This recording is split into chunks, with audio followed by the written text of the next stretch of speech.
കാശിനാഥൻ ഭാഗം 39. രചന അവതരണം ദിവ്യരാജ്.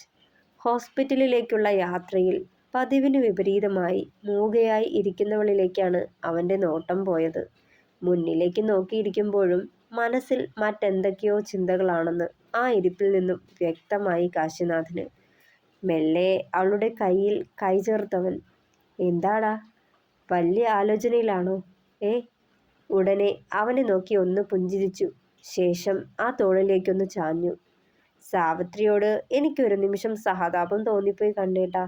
അത് നിങ്ങളുടെ അച്ഛൻ അവരോട് ചെയ്ത വിശ്വാസവഞ്ചനയോർത്താ. അവർക്ക് നിങ്ങളുടെ അച്ഛനോട് ഭ്രാന്തമായ പ്രണയമാ, അതല്ലേ? അന്യരെ പോലെ ഒരു റൂമിൽ കഴിയുമ്പോഴും ജീവിതത്തിലെ എല്ലാ സന്തോഷങ്ങളും അസ്തമിച്ചിട്ടും അച്ഛനെ വിട്ടകലാൻ കൂട്ടാക്കാതെ ഒപ്പമുണ്ടായത്. താലി കെട്ടി നമുക്ക് മാത്രം സ്വന്തമായ പ്രണയത്തെ മറ്റൊരു സ്ത്രീ കൂടി പങ്കിട്ടെടുത്തെന്ന് അറിയുമ്പോൾ സഹിക്കാനാവില്ല ആർക്കും. തകർന്നു പോവും. അതിപ്പോ ഞാനായാൽ പോലും. ചിലപ്പോൾ സ്വയം ജീവൻ എടുത്തെന്ന് വരാം, അല്ലെങ്കിൽ അതിലും വലിയ മറ്റെന്തെങ്കിലും. ഒന്ന് നിർത്തിയ ശേഷം വീണ്ടും തുടർന്നവൾ, പക്ഷേ എന്തിൻ്റെ പേരിലായാലും ഒന്നും അറിയാത്ത എൻ്റെ കണ്ണേട്ടനോട് ചെയ്ത ദ്രോഹം ക്ഷമിക്കാൻ പറ്റാത്തതാണ്. അതിനവർ ശിക്ഷ അനുഭവിച്ചേ മതിയാവൂ. കണ്ണേട്ടൻ്റെ അമ്മയോടുള്ള വെറുപ്പും പകയും തീർക്കണമായിരുന്നെങ്കിൽ അത് അവരോട് നേരിട്ടാവണമായിരുന്നു. അതിന് ഈ ജീവനെ വേദനിപ്പിക്കരുതായിരുന്നു. അവൻ്റെ മുഖത്തേക്ക് ഉറ്റുനോക്കുമ്പോൾ കാറ് സൈഡിലേക്ക് മാറ്റിയിരുന്നവൻ, ഞാനും അച്ഛൻ ചെയ്ത തെറ്റ് ആവർത്തിക്കുമോ എന്ന് ഭയമുണ്ടോ വൈശുവേ? അവളുടെ തോളിലൂടെ കൈചേർത്ത് നെഞ്ചിലേക്ക് അണച്ചു പിടിച്ചവൻ, ഇല്ല, നിക്ക് വിശ്വാസ ഈ കാശിനാഥനെ. ഈ നെഞ്ചിൽ എന്നും ഞാനേ ഉണ്ടാവൂ. അറിയാം നിക്ക് എന്നെ മറന്ന് വേറൊരുത്തിക്കും ഇടം കൊടുക്കില്ലാന്ന് നിക്ക് നിശ്ചയുണ്ട്. പറയവേ അവൻ്റെ കവിളിൽ അവളുടെ ചുണ്ടുകൾ അമർന്നു. ഇതിലങ്ങ് നിർത്താനാണ് ഉദ്ദേശമെങ്കിലേ നടക്കില്ല. നിക്ക് വേണ്ടതേ. കുസൃതിയോടെ പറയവേ നോട്ടം അവളുടെ അധരങ്ങളിൽ തങ്ങി നിന്നു. നാണത്തോടെ പിന്നിലേക്ക് അവളൊന്ന് ആഞ്ഞു. നടു റോഡാ, ഈ ചെക്കിന് നാണയില്ലേ? കള്ളപരിഭവം നടിച്ച് തിരിഞ്ഞതും ഇരുവശത്തെയും വിൻഡോ ഗ്ലാസ് അവൻ ഉയർത്തിയിരുന്നു. വഴുതിയൊന്ന് മാറിയതും പിൻശിരസിൽ കൈയമർത്തി തെല്ലും അവളെ വേദനിപ്പിക്കാതെ അവളെ തൻ്റെ നേർ കടുപ്പിച്ചു. സീറ്റിലേക്കൊന്ന് ചായ്ച്ചു വെച്ച് മെല്ലെ അധരങ്ങളിൽ അധരം ചേർത്തവൻ പ്രണയമെന്ന ലഹരിയിൽ സിരകൾ ഉന്മാദത്തിലായി. Love you Vaishu, love you so much. തളർന്ന് ആലസ്യത്തോടെ ഇരിക്കുന്നവളുടെ തോളിലേക്ക് മുഖം ചേർത്ത് വെച്ചവൻ,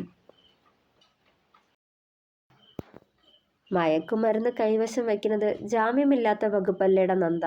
എന്നിട്ടും ആ സ്ത്രീക്ക് ജാമ്യം കിട്ടിയോ? വിവാഹ നിശ്ചയത്തിൻ്റെ തലേന്ന് നന്ദൻ്റെ വീട്ടിൽ ഒത്തുകൂടിയതായിരുന്നു എല്ലാവരും. അന്ന് അവർക്കിടയിലെ പ്രധാന സംസാര വിഷയവും സാവിത്രി തന്നെയായിരുന്നു. ഇടയ്ക്ക് സെന്തിലത് ചോദിക്കുമ്പോൾ നന്ദൻ ദീർഘമായെന്ന് നിശ്വസിച്ചു. ആ, അവരുടെ സഹോദരൻ ഏതോ കൊടി കെട്ടിയ വക്കീലിൻ്റെ സഹായത്തോടെയൊക്കെയാ ഈ ജാമ്യം ഒപ്പിച്ചെടുത്തത്. അവർക്ക് ജാമ്യം പോലും കിട്ടാതിരിക്കാൻ പരമാവധി ശ്രമിച്ചതാ ഞാൻ. സാരല്ല, ജാമ്യം കിട്ടിയെന്നുള്ളത് നേരാ. പക്ഷേ ശിക്ഷയിൽ ഇളവുണ്ടാവില്ല. അവര് ജയിലിൽ കിടക്കേണ്ടി വരും, ചുരുങ്ങിയത് ഒരു 6-8 മാസത്തേക്കെങ്കിലും, നെടുവീർപ്പോടവൻ പറഞ്ഞു. കിടക്കട്ടെ സൈക്കോ തള്ള. ജയിലിൽ കിടന്ന് ഗോതമ്പുണ്ട തിന്നട്ടെ, നാളെ തിന്നണത് എല്ലിൻ്റെ ഇടയിൽ കയറിയുള്ള തള്ളയുടെ കുത്തല് തീരൂ, പാച്ചു അവജ്ഞയോടെ പറഞ്ഞു. അതാ ഇപ്പൊ നന്നായേ. എടാ പാച്ച, ജയിലിലിപ്പോ ഗോതമ്പുണ്ടയൊന്നുമല്ലടാ, നല്ല ചിക്കൻ ബിരിയാണിയും മട്ടൻ ബിരിയാണിയും ഒക്കെയാ. അതുകൊണ്ട് സുഭിക്ഷമായി കഴിയാം. സെന്തിൽ ചിരിയമർത്തി. കള്ള തള്ളക്കിപ്പോ രാജയോഗമാ, ജോലിയെടുക്കാതെ തിന്നാം. എടാ കണ്ണാ, നമുക്ക് അവരെ അങ്ങ് തട്ടിയാലോ? അതാവുമ്പോ അതോടെ തള്ളയുടെ ശല്യം തീർന്നു കിട്ടും. എന്നാലും എൻ്റെ പൊന്നോ, ഇജാതി പകയേ. പാച്ചൻ ചുണ്ടു പിളർത്തി. ഒന്നും മിണ്ടിയില്ല കാശിനാഥൻ, ചെറുചിരിയോടെ ഇരുന്നതല്ലാതെ. എന്തായാലും ഇനി വിചാരണയും ജയിൽവാസവും ഒക്കെ കഴിഞ്ഞ് വരണത് വരെ നീ ആ തള്ളയെ മറന്നേക്ക് കണ്ണാ. പഠിപ്പിൽ മാത്രം ശ്രദ്ധിച്ചാൽ മതി, ബാക്കി അത് കഴിഞ്ഞ് നോക്കിയാൽ മതി. പിന്നെ സൂക്ഷിക്കണം, വല്ലാത്തൊരു നേച്ചറാ അവരുടെ, ഒരുതരം സാഡിസ്റ്റിക് നേച്ചർ. നിന്നെ വേദനിപ്പിച്ച് സന്തോഷം കണ്ടെത്തുന്നവരാ അവരുടെ ഹരം. പക ഇപ്പൊ വൈശുവിനോടും കൂടിയ. നന്ദൻ അത് പറയുമ്പോൾ ആധിയോടെ മെല്ലെ മുഖമുയർത്തി നോക്കിയവൻ, നീ ടെൻഷനാവണ്ട, കരുതലോടിരിക്കാൻ പറഞ്ഞതാ. ചോദ്യം ചെയ്യലിനിടെ പലതവണ പറയുന്നുണ്ടായിരുന്നു അവളെ ദ്രോഹിക്കുമെന്ന്. അവൾക്ക് എന്തെങ്കിലും വന്നാൽ നിനക്ക് സഹിക്കാനാവില്ല എന്നറിയാം അവർക്ക്. വല്ലാത്തൊരു ഭ്രാന്താ തള്ളയ്ക്ക്, നന്ദൻ കൂട്ടിച്ചേർത്തു. എടാ, മറ്റേ ഡ്രഗ് കൊണ്ടു കൊടുത്തവന്റെ കാര്യം എന്നായി? കിട്ടിയോ അവനെ? സെന്തിൽ അത് ഓർത്തെടുത്ത പോലെ ചോദിച്ചത്. ഓ, ആ ഡോക്ടർ നാറി. അവനെ ഇന്നലെ കിട്ടി. ബാംഗ്ലൂരിലെ ഏതൊരു ഫ്ലാറ്റിൽ നിന്ന്. കർണാടക പോലീസിന്റെ സഹായത്തോടെ. അവനെ ചോദ്യം ചെയ്തിട്ട് കൂടുതലൊന്നും കിട്ടിയില്ല. ഞാൻ കരുതിയത് ഈ പിടിവച്ച് സിയാന്റെ മരണത്തെപ്പറ്റി വല്ല തുമ്പും ഉണ്ടാക്കാമെന്ന. പക്ഷെ പന്നിയുടെ നാവിന്ന് ഒന്നും കിട്ടിയില്ല. ഒക്കെ അവനിൽ തുടങ്ങി അവനിൽ തന്നെ അവസാനിക്കുന്ന രീതിയിൽ ആക്കിക്കളഞ്ഞു.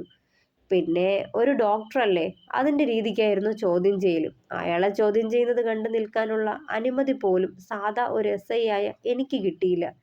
അപ്പൊ പിന്നെ ഊഹിച്ചൂടെ? നന്ദൻ അത് പറയുമ്പോൾ കാശിയൊന്ന് നെടുവീർപ്പെട്ടു നിരാശയോടെ. സാരമില്ലടാ, ഒരു വഴി തുറക്കാതിരിക്കില്ല. കാലം കാത്തുവച്ച വിധി എന്തായാലും അവരെ തേടിയെത്തും. അന്ന് ആരിടപെട്ടാലും അവനെ ഒന്നും രക്ഷിക്കാനാവില്ല. സെന്തിൽ കാശിയുടെ തോളിൽ തട്ടി. ദേ കണ്ണാ, ഇനി വെറും 1 മാസം തികച്ചില്ല. അതുകൊണ്ട് നീ വേറൊന്നും ഓർത്ത് വേവലാതിപ്പെടണ്ട. കിട്ടുന്ന സമയം മാക്സിമം അടിച്ചു പൊളിക്കാൻ നോക്ക്.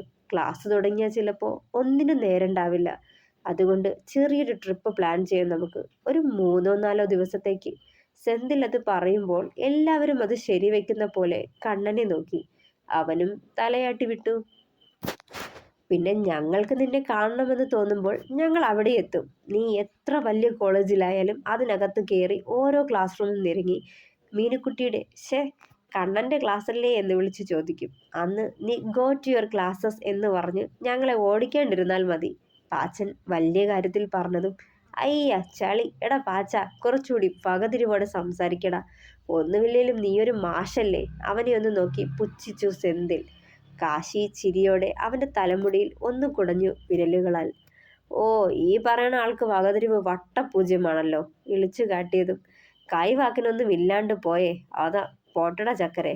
ചുറ്റും പരതി നോക്കിയിട്ട് അവന്റെ തോളിൽ ഒന്ന് പിച്ചി സെന്തിൽ. നിനക്ക് തോന്നുമ്പോ പിച്ചി കളിക്കാൻ ചെന്ന് പെണ്ണ് കെട്ടടാ തടിയാ. ഇതേ ഞാൻ പഴങ്കഞ്ഞി കുടിച്ച് ഉരുട്ടിക്കയറ്റി വെച്ചിരിക്കുന്ന എൻ്റെ ബോഡിയാ. പറയുന്നതിനൊപ്പം അവന്റെ മുതുകു നോക്കി ഒരിടി വെച്ചു കൊടുത്തു. എന്നിട്ട് ഓടിത്തള്ളിയിരുന്നവൻ. എൻ്റെ പൊന്നാ, എല്ല് കയറിയെന്നാ തോന്നുന്നേ. മുക്കൂട്ട് വേണ്ടി വരും. കാശായതിലൊന്നും നിൽക്കുകയില്ല.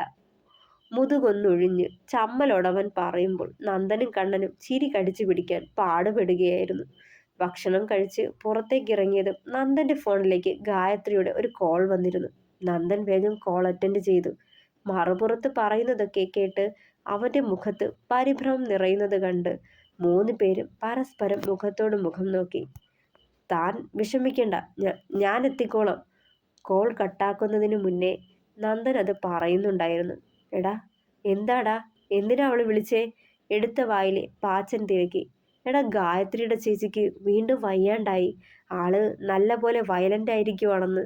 കയ്യിൽ കിട്ടിയ വെട്ടുകത്തിയെടുത്ത് അവരുടെ നേരെ യോങ്ങി നിൽപ്പുണ്ടായിരുന്നത്രേ. എങ്ങനെയൊക്കെയോ റൂമിലാക്കി പൂട്ടിയിട്ടേക്കുവാ. ആ വെട്ടുകത്തി കൊണ്ട് വാതിലൊക്കെ വെട്ടുവാന്ന്. ഒത്തിരി പേര് കൂടി, പക്ഷേ അടുക്കാൻ പേടിയാന്ന്. നമുക്കൊന്ന് അവിടെ വരെ പോയാലോ? നന്ദൻ പറഞ്ഞ് നാവിലിടേണ്ട താമസം. നിനക്ക് വേഷം മാറണമെങ്കിൽ പോയി വാ, ഞാൻ കാറുമായി വരാം. നന്ദൻ സെന്തിയെ നോക്കി. ഡാ കണ്ണാ, നീ പോരുന്നുണ്ടോ? എങ്കിൽ അവളോട് പറഞ്ഞിട്ട് വാ, ഞാൻ ഈ വേഷമൊന്ന് മാറ്റിവരാം. ബുള്ളറ്റ് സ്റ്റാർട്ടാക്കി സെന്തിൽ പാഞ്ഞിരുന്നു. കാശിനാഥൻ വേഗം വൈശുവിനോട് ചെന്ന് കാര്യം പറഞ്ഞു. ഗൗരി വയലന്റായി നിൽപ്പാണെന്ന് കേട്ടതേ വല്ലാത്ത ഭയം തോന്നി അവൾക്ക്. കണ്ണേട്ടാ, എല്ലാവരോടും സൂക്ഷിക്കാൻ പറയണേ. വിറയോടെ അവനെ നോക്കി. ഓ, നീ ഇങ്ങനെ പേടിക്കല്ലേ വൈശുവേ. ഞങ്ങൾ 4 പേരില്ലേ, സമാധാനമായിരിക്കെ. അവളുടെ കവളിൽ തട്ടിയതും. നാലും ഗൗരിക്ക് സ്വബോധമുണ്ടാവില്ല. എന്തൊക്കെയാ ചെയ്യണേന്ന് അറിയില്ലായിരിക്കും. എനിക്ക് പേടിയാ. ഇത്തിരി ഭയത്തോടെ പറഞ്ഞതും. അതൊന്നും ഓർത്ത് ടെൻഷനാവണ്ട. എന്തേലും ഉണ്ടേൽ ഞാൻ വിളിക്കാം. ഇന്നിപ്പോ നീ അച്ഛയുടെ ഒപ്പം വീട്ടിലേക്ക് പൊയ്ക്കോ, ഞാൻ അവിടെ വന്നേക്കാം. വേറെ ആരും തൽക്കാലം ഇതറിയണ്ട. മെല്ലെ മൂളി വിടുമ്പോഴും വല്ലാത്തൊരു ഭയം അവളെ പൊതിഞ്ഞിരുന്നു. നന്ദനും സെന്തിലും കാറിലും അവരെ അനുഗമിച്ച പോലെ കാശിയും പാച്ചുവും ബുള്ളറ്റിലുമായാണ് അവിടേക്ക് പോയത്. 4 ആളും കൂടി ഗൗരിയുടെ വീട്ടിലെത്തുമ്പോൾ മുറ്റം നിറയെ ആൾക്കാരുണ്ട്. അവരെ വകഞ്ഞു മാറ്റി അകത്തേക്ക് ചെല്ലുമ്പോൾ ഹാളിൽ ഒരു മൂലയ്ക്ക് അമ്മയെയും കെട്ടിപ്പിടിച്ചിരുന്ന് കരയുകയായിരുന്നു ഗായത്രി. അത് കണ്ടതേ നന്ദന്റെ നോവ് ഇരട്ടിച്ചു. അതേസമയം ഹാളിനോട് ചേർന്ന മുറിയിൽ നിന്നും തടി പോലുള്ള എന്തോ ഒന്നിൽ വെട്ടുന്ന ശബ്ദവും ഉറച്ചു കേൾക്കാം. ഗായു! നന്ദൻ മെല്ലെ വിളിച്ചതും പെട്ടെന്ന് മുഖമുയർത്തി നോക്കിയവൾ. നന്ദേട്ടാ, എനിക്ക് പേടിയാവാ. അരികിലേക്ക് ചെന്നതും ചാടിപ്പിടച്ചെഴുന്നേറ്റവൾ. കയ്യിലൂടെ ഒഴുകിയിറങ്ങുന്ന ചോര കണ്ടതേ ഭയന്നുപോയവൻ. എന്താടാ ഇത്? പിടച്ചിലോടെ അവളുടെ കയ്യിൽ പിടിച്ചു നോക്കി. പഴയ ഷോൾ വെച്ച് കെട്ടിയ മുറിവ് എങ്കിലും രക്തം കിനിയുന്നുണ്ട്. ഗൗരിയച്ചി ചെയ്തതാ. പാവത്തിന് ഒന്നും അറിവുണ്ടാവില്ല. അല്ലെങ്കിൽ എന്നെ നുള്ളിപ്പോലും നോവിക്കില്ല, പുലമ്പിയവൾ. നന്ദൻ വേഗം കാശിനാഥനെ നോക്കി. കോട്ടണിരിപ്പുണ്ടോ? കാശി അവളോട് തിരക്കി. അവൾ മെല്ലെ മൂളി വിട്ടു. എടുക്ക് നന്ദ, ഇത് ഞാൻ നോക്കിക്കൊള്ളാം, പറഞ്ഞുകൊണ്ട് അവൾക്കരികിലേക്ക് ചെന്നു. ഈ നേരം കൊണ്ട് മറ്റു 3 പേരും ഗൗരിയുടെ റൂം ലക്ഷ്യം വെച്ച് നടന്നു. അല്പം ഡെറ്റോൾ ഒഴിച്ച് വെള്ളം കൊണ്ട് മുറിവ് വൃത്തിയാക്കിയ ശേഷം മരുന്ന് വെച്ച് അവിടെ ഉണ്ടായിരുന്ന കോട്ടണും വൃത്തിയുള്ള ഒരു മുണ്ടും വെച്ച് നല്ലോണം മുറിവ് കെട്ടിവെച്ചു. ഈ സമയം ഗായത്രിയും അമ്മയും ടെൻഷനോടെ ഗൗരിയുടെ റൂമിലേക്ക് നോക്കുന്നുണ്ടായിരുന്നു. സെന്തിലും പാച്ചുവും വാതിലിന്റെ ഇരുവശത്തേക്കും മാറി നിന്നു. നന്ദൻ പതുക്കെ വാതിൽ തുറക്കാൻ തുടങ്ങി. എല്ലാവരും പരിഭ്രമത്തോടെ അവിടേക്ക് ഉറ്റുനോക്കി നിന്നു. നന്ദൻ വാതിൽ തുറന്ന് അകത്തേക്ക് കയറിയതും മറ്റു 3 പേരും പിന്നാലെ ചെന്നു. ഗൗരിയുടെ അലർച്ച അവിടെ മുഴങ്ങിക്കേട്ടതും ഭയത്തോടെ നെഞ്ചിൽ കൈവച്ചു ഗായത്രിയുടെ അമ്മ. അമ്മ ടെൻഷനാവണ്ട, ഒന്നും ഉണ്ടാവില്ല. അവരെ കണ്ട് പാനിക്കായി നിലവിളിക്കുന്നതാവും. മുണ്ടിന്റെ കഷ്ണം മുറുക്കി കെട്ടിക്കൊണ്ട് അവരെ ആശ്വസിപ്പിച്ചവൻ. രണ്ടാളും ഓടിപ്പാഞ്ഞ് അവിടേക്ക് ചെല്ലുമ്പോൾ സെന്തിലിന്റെ കൈക്കുള്ളിൽ കിടന്ന് കുതറുകയായിരുന്നു ഗൗരി. ആ വെട്ടുകത്തി നന്ദനും കൈക്കലാക്കിയിരുന്നു. ആ കാഴ്ച കണ്ടതെ ആശ്വാസത്തോടെ നെഞ്ചിൽ കൈവച്ചവർ.